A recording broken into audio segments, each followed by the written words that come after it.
Practice humility to increase your generosity. Humility is nothing else than the recognition that we are absolute nothingness, and it keeps us constant in this estimation of ourselves. To understand this better, you must know that there are in us two kinds of good gifts. Some that are both in us and of us, and others that are in us but not of us. When I say that we have good gifts that are of us, I do not mean that they do not come from God, and that we receive them from ourselves. For in truth, of ourselves we have nothing but misery and nothingness. Rather, I mean that they are gifts that God has placed within us in such a manner that they seem to be actually of us. Such gifts are health, riches, learning, and the like. Now, humility prevents us from glorying in or esteeming ourselves on account of these gifts, which it holds as of no account at all. And it does this with reason, seeing that they are most unstable possessions. They do not render us more pleasing to God, and they are mutable and subject to the caprices of fortune. Indeed, is there anything less secure than riches, which depend on the weather and seasons, than beauty which may fade in a moment, and which some little disfigurement on the face suffices to blemish? Or than learning, seeing that some little brain trouble can make us forget and lose all that we once knew? Value the gifts that God gives you. It is then with great reason that humility takes no account of all these gifts. But the more it makes us humble and abase ourselves through the knowledge of what we are of ourselves and through the small esteem in which it holds all that is in us and of us, so much the more, on the other hand, does humility also make us greatly esteem ourselves on account of the good gifts that are in us, but not of us.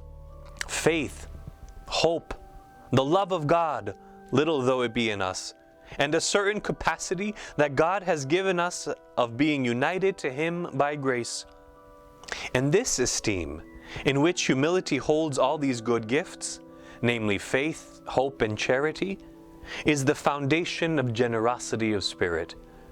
Humility believes that it can do nothing, considering its poverty and weakness, if we depend on ourselves.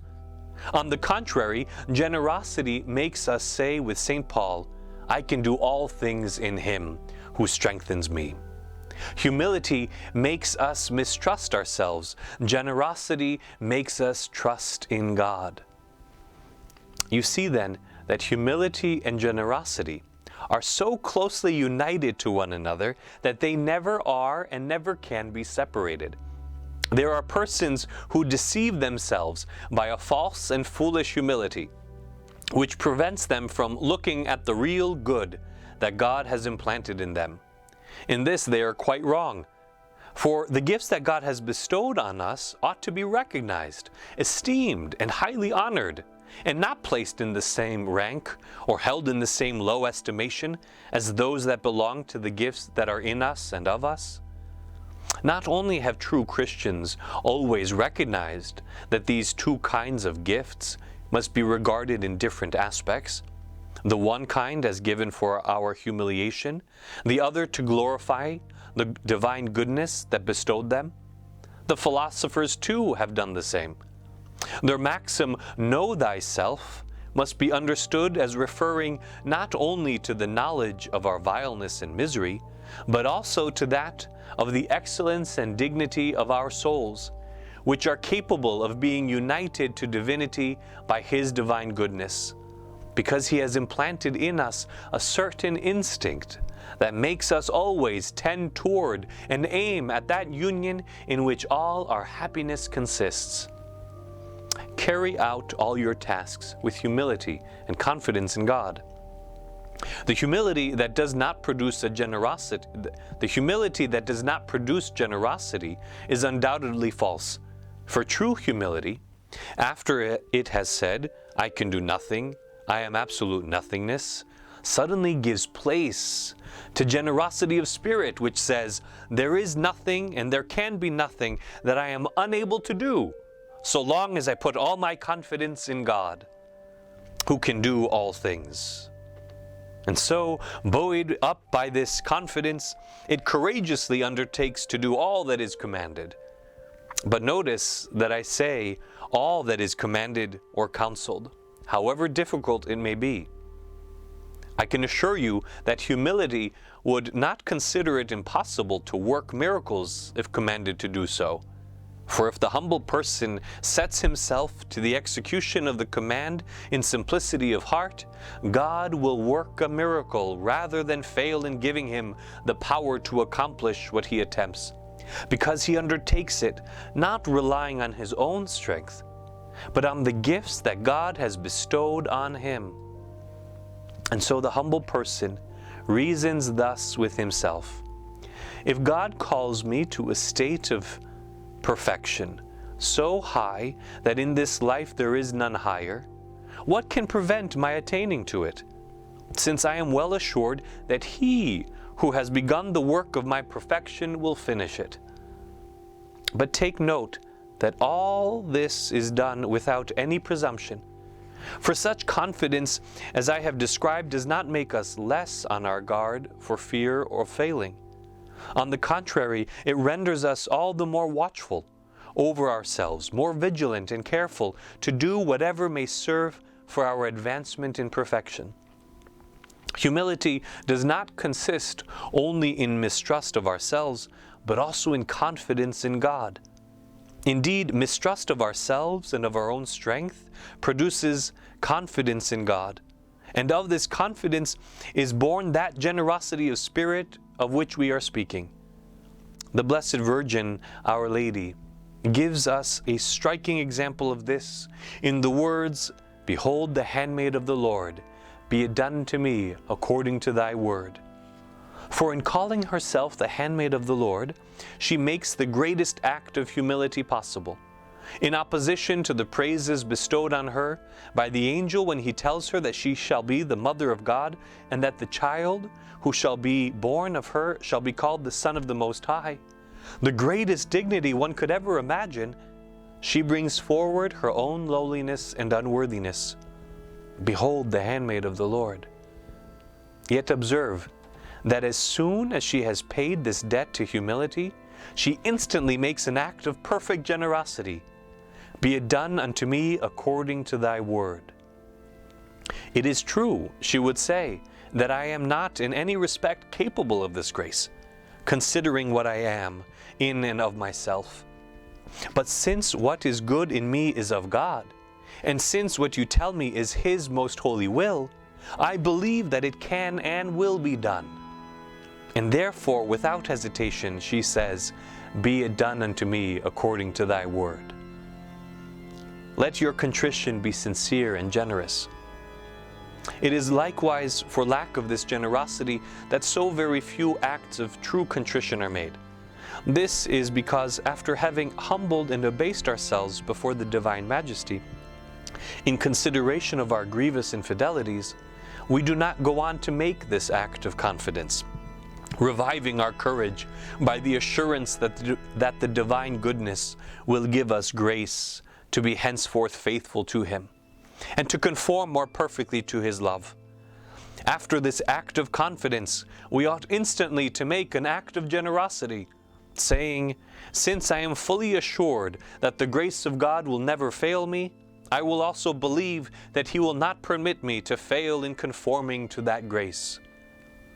But you may reply, "If I fail grace, it will also fail me." That is true.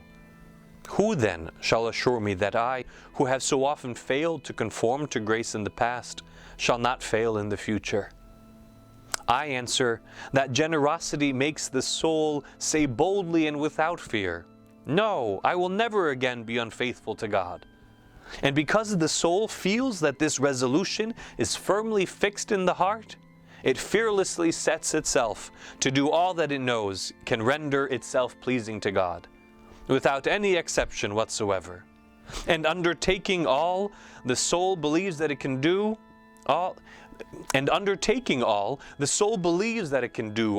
not of itself, but in God, in whom the soul places all its confidence, and for whom it undertakes all that it is commanded or advised to do. Never doubt your capability of carrying out your duties. You ask me, however, if we are never permitted to doubt our capability of doing the things that we are commanded to do. I reply that generosity of spirit never permits us to entertain the slightest doubt on the subject. In order that you may understand this better, you must distinguish, as I have often told you, between the higher part of our soul and the lower. When I say that generosity will not allow us to doubt, I am speaking with regard to our higher part. For it is quite possible that the lower part of our soul may be full of these doubts, and may experience great difficulty in accepting the charge or employment that is given to us. But the generous soul pays no heed to any such considerations, and simply sets itself to work to fulfill this charge without saying a single word or giving the slightest evidence of its feeling of incapacity. We, on the contrary, are eager to show that we are very humble, and that we have a very poor estimation of ourselves, and so on. This is anything but true humility, which never permits us to resist the judgment of those whom God has given to us for our guidance. In my book, The Introduction to the Devout Life, I have given an example that is to the point and very remarkable. It is that of King Ahaz. When he had been reduced to great misery by the fierce war made upon him by two other kings who had besieged Jerusalem, God commanded the prophet Isaiah to go and counsel him, to console him in his name, promising him that he should gain the victory and triumph over his enemies. Moreover, Isaiah told him that, as a proof of the truth of what he had been promised, he was to ask of God a sign, either in the heavens or earth, and it would be given him. Then Ahaz, distrusting the goodness and liberality of God, answered, "I will not do it, because I am not willing to tempt God." But the miserable man did not say this because of the honor in which he held God. On the contrary, he refused to honor him, seeing that God on that occasion willed to be glorified by miracles, and Ahaz would not ask for one. Ahaz offended God by refusing to obey the prophet sent to him by God to intimate his will.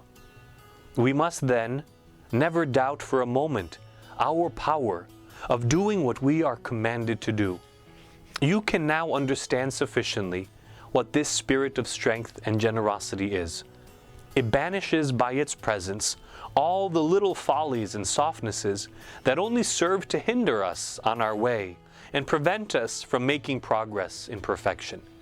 These softnesses are nourished by the idle reflections that we make about ourselves, chiefly when we have stumbled in our path by committing some fault.